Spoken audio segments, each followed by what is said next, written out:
تو اکثر دوستوں کے ذہن میں یہ سوال ہوتا ہے، بیت ہوئے ہمیں 2 سال ہو گئے، 1 سال ہو گیا، 3 سال ہو گئے، 5 سال ہو گئے، وہ جی اثرات نہیں ہوتے. بھئی بیت ہوئے تو اتنے سال ہو گئے، مگر بیت ہونے کے بعد جو دوائی بتائی تھی کہ استعمال کرنا وہ تو کی نہیں، تو فائدہ تو نہیں اٹھایا. دنیا کے سب سے بہترین ہارٹ اسپیشلسٹ سے کوئی نسخہ لکھوائے اور دوائی استعمال نہ کرے تو اس کو فائدہ ہو جائے گا؟ فائدہ تو نہیں ہوگا نا بھائی، فائدہ تو کھانے سے ہونا ہے. اسی طرح ذکر و سلوک میں فائدہ تو ان اسباق کے کرنے سے ہونا ہے، اور کرتے ہیں نہیں. تو لب لباب یہ نکلا کہ ہماری ساری کمزوریوں کی بنیادی وجہ کثرت سے ذکر نہ کرنا ہے. ایک دفعہ ذکر کثرت سے کرنا شروع کر دیں، پھر دیکھیں ایسی اللہ کی محبت دل میں آئے گی، آپ خود محسوس کریں گے کہ اب میں ایک بدلا ہوا انسان ہوں. اللہ کی محبت چھپی نہیں رہتی، جس طرح مشک چھپا نہیں رہتا، عشق بھی چھپا نہیں رہتا. عشق اور مشک دونوں اظہار مانگتے ہیں.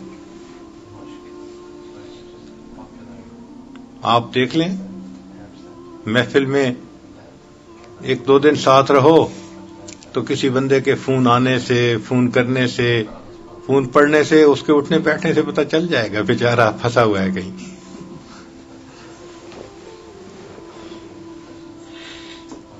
اس کے انداز بتا دیتے ہیں، بیٹھنا اٹھنا بتا دیتا ہے اس کا.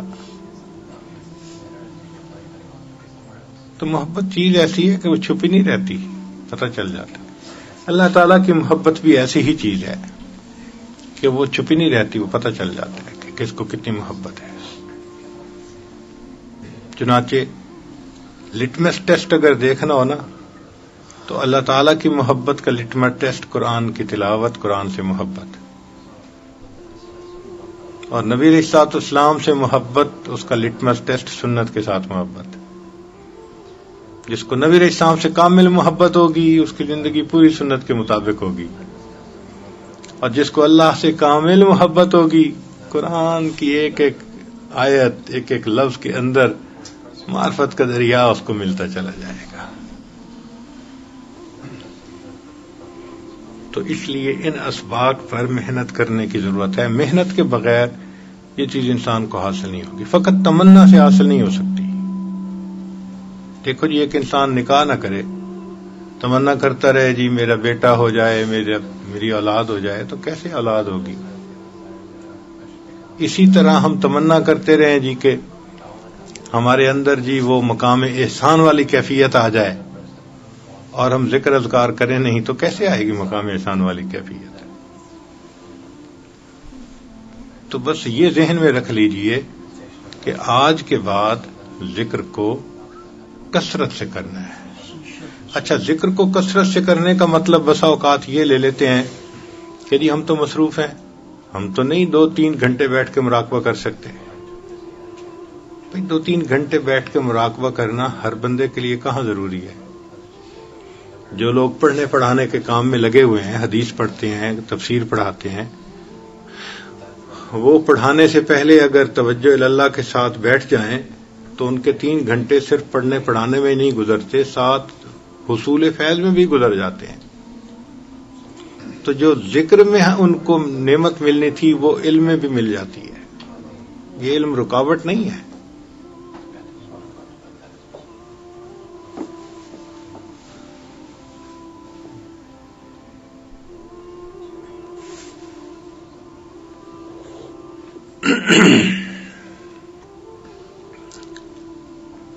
حضرت خواجہ فضل قریشی رحمۃ اللہ علیہ کے خلیفہ تھے، شیخ الحدیث تھے.